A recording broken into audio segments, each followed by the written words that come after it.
Shivam Vibha creations में आपका बहुत बहुत स्वागत है। जिस प्रकार हमने इससे पहले श्रीमद् भागवतम गीता का पहले अध्याय का महत्व जाना था, आज हम उसी संदर्भ में दूसरे अध्याय का महत्व बताने आई हूँ। नारायण जी बोले, हे लक्ष्मी जी, दक्षिण देश में एक पूर्ण नाम का नगर था। वहाँ एक देव सुशर्मा धनवान रहता था। वह साधु सेवा करता था। जब संत सेवा करते बहुत दिन बीत गए, तब एक बाल नामक ब्रह्मचारी आया। उसकी सेवा बहुत करी और विनय करी।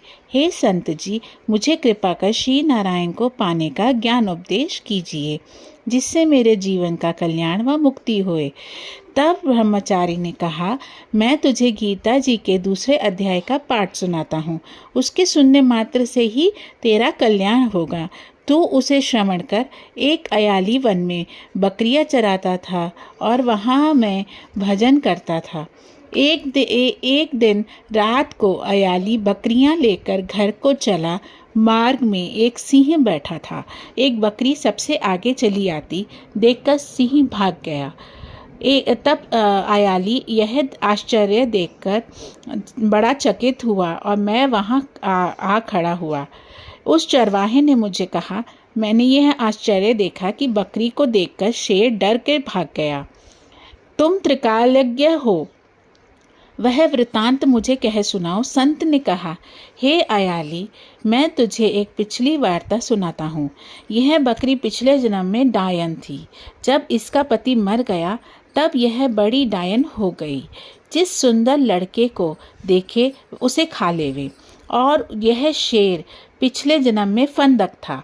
वह पक्षी पकड़ने वन में गया और डायन भी वन में गई थी। वहाँ डायन ने फंदक को खा लिया। अब वही फंदक शेर हुआ और वह बकरी डायन हुई।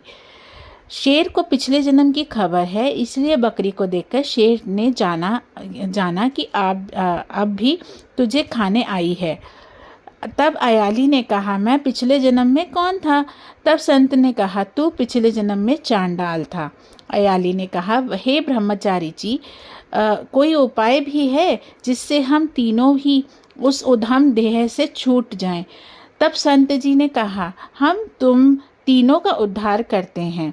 यह कह संत ने गीता जी के अक्षर सुनाए। तब उसी समय आकाश से विमान आए।